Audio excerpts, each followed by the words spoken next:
Hey there guys, welcome to the GCI traytec weather report, coming to you live from the R&A showgrounds on this rubbish Sunday morning.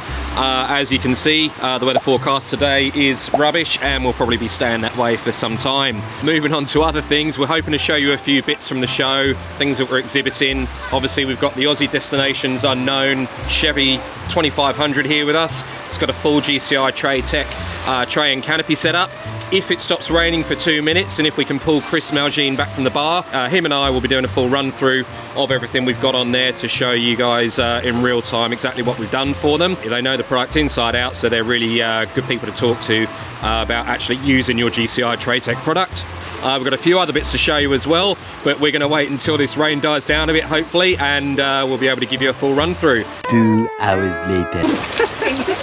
How good for that? Alright, so still raining here at the R&A showground, so lucky I've got my favourite brolly with me, and it's going to help me show you around our stand. So as we've already mentioned, we've got the Aussie Destinations Unknown Chevy 2500. We've also bought one of our favourite tray builds to date, the Chop 200 Land Cruiser. It's got a 650 chassis extension on that one. We've just put the tray on it, and we've got the canopy coming fairly soon, so we'll do a short video on that once that arrives. So here's the build that we really wanted to show you today, because we've already mentioned a few of the others and you've seen them in previous videos. We've got a Hilux extended tray here. This is the longest tray that we do for our domestic range. So this has had every option box ticked, so I'm just going to do a quick rundown of what it's had done to it. So aside from the tray itself, we've also got the toolboxes, slide outs on the side. All our toolboxes, once again, are all load rated, so you know you can rely on them for carrying heavy equipment. So another option that this customer's ticked is our water tank. So you can get a variety of different sizes of water tank with our tray builds. We've done a separate video on that, and Alistair goes through everything and explains which sizes are compatible with it, which other sizes in our builds. But we've got the water tank here, and then we have the outlet as well on the infill panel on the passenger side. Plenty of water around today, so I'm not going to demonstrate, and that's also been covered in previous videos if you want a closer look of how that one works. Finally, this customer's also optioned the rear tunnel drawer with the stainless flip top lid. The lid's optional. Some people prefer to be able to get easy access straight into that drawer, in which case we leave it off. For those people that just want that extra surface area, then we can always option that. It's perfect for having drinks round, filleting your fish, whatever it might be. Everything on this vehicle is centrally locked. The only thing we can't centrally lock is the tunnel drawer, because the mechanism simply doesn't fit, but everything else is wired up to your manufacturer key, so when the car's locked, the boxes are locked. Just what else have we got? The tunnel drawer locks do have a key lock. Yeah, sure. The tunnel drawer locks are also going to come with a manual key, so you've also got that override. Central lock-in's an option. You're always going to get the keys, and if you option central lock-in, then you get it wired up to your manufacturer key, and you get the manual keys as well. So aside from the tray itself, as you can see, we've also got the tradies ladder rack on the back for your load carrying. So that's bolted to the tray with 2 bolts. Makes it for easy removal if you need to get rid of it at any point, because you need the full floor space. And another thing we've got on the GCI traytec stand at the show this weekend, we've got a standalone tray here just to show people what the product looks like off the vehicle. Now, this is a really good example of our modular system. Obviously the tray is complete, it just needs to be put on a vehicle, but for example the customer on this one hasn't actually optioned our rear tunnel drawer. However, you'll see that you've still got the same great finish at the back, so just because you're not optioning that doesn't mean to say that you miss out on the way it looks. So what you see in the pictures is what you're going to get regardless of what options you put on one of our builds.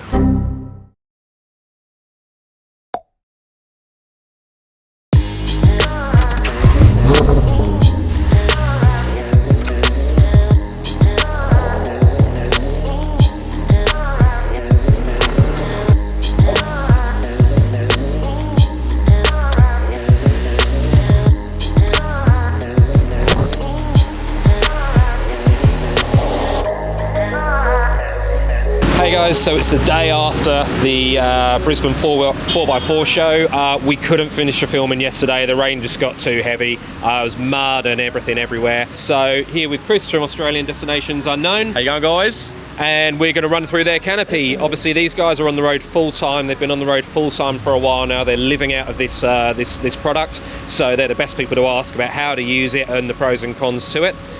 So firstly, the fridge. most people that are getting a canopy build do have a fridge of some sort.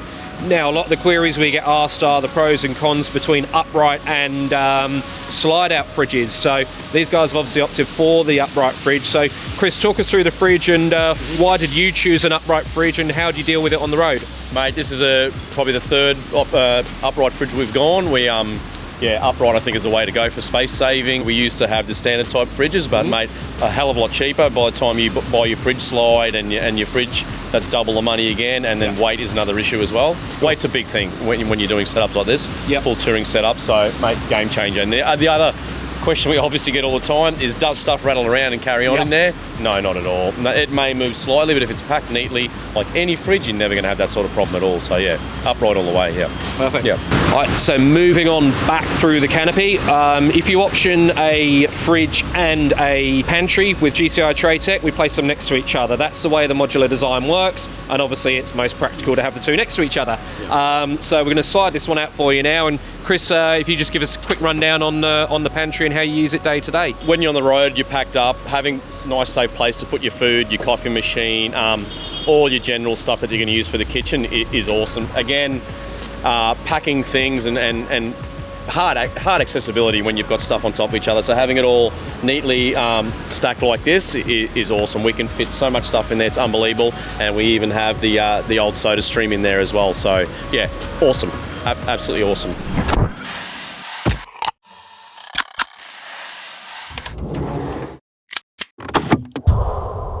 All right, and moving further back through the canopy, so this is one of the most popular items we get asked for.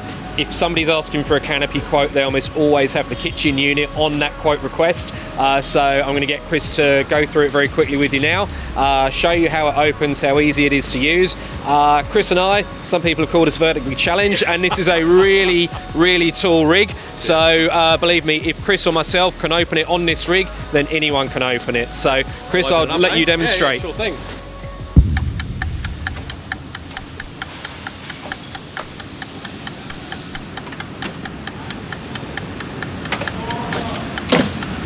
There we go, Tom.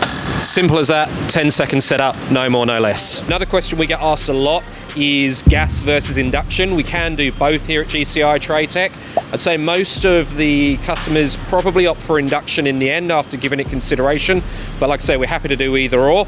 And Chris, perhaps you could answer, you've opted for induction. Why did you do it? How do you find it for day-to-day use? Mate, induction again, game changer. Camping in all the elements and with the wind and carrying on, induction it doesn't phase it. Gas always goes out. It's actually a pain in the bum.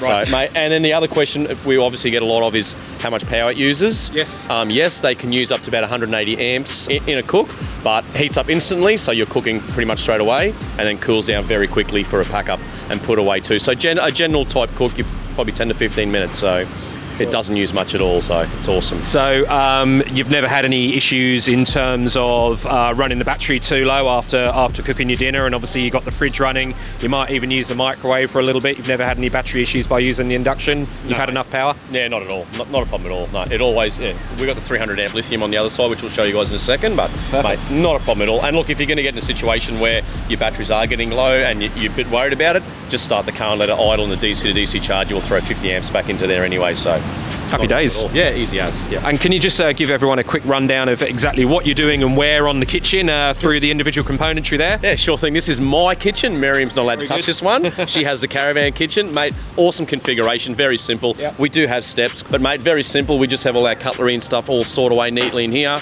The big bench, which is unbelievable, that's really cool. Yep. We've got the 270 awning out normally as well, so that's really nice. Yep. And then we have our plates and bowls and cups and stuff in here. And then we have our bigger type, spatulas and all that type of stuff in here. And then we have the sink that just pops in here, nice and neat. So super simple, super neat, yeah, unbelievable. So there's nothing worse than when you're out in there trying to unpack and you've got boxes to get your cutlery and all that sort of stuff out. So nice and streamlined and neat is the way to go, so awesome.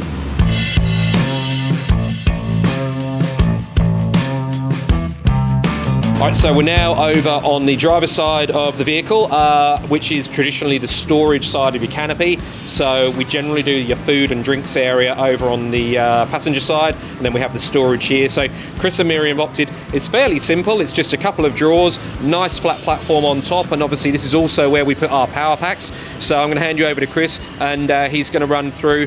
Just want Chris, if you can explain with the drawers and tell people, you know, how you've gone with the drawers, whether they're enough room for you, if you could have done with a bit more storage there, and also how you go with the EnerDrive pack. No worries.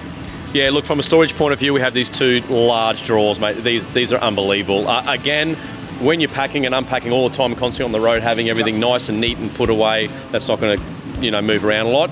Yeah, these are awesome. Very large, very deep, and the EnerDrive system, the way that traytec have integrated it into the canopy, that's awesome. It's unbelievable. It's fully tucked in the headboard, out the way. It's amazing. So we've got running the 2000 watt inverter in this setup, the 60 amp AC charger, the 40 plus DC charger, and then the Marine monitoring system, mate. That is, having a good monitoring system for the battery is unbelievable. You've always got to keep an eye on how much you're using, how much you're putting back in.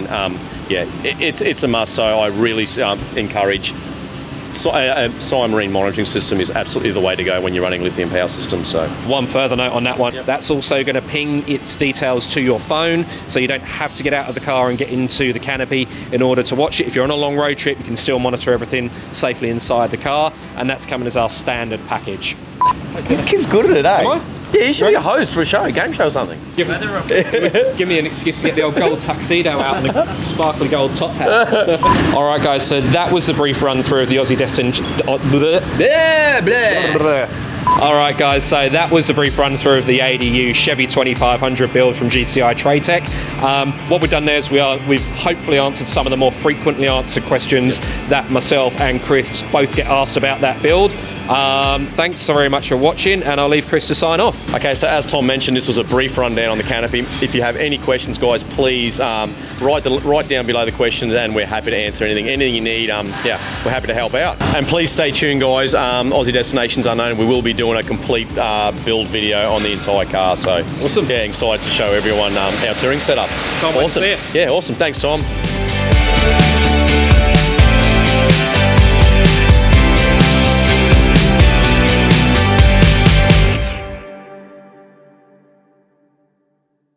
Tray with 2 bolts, and we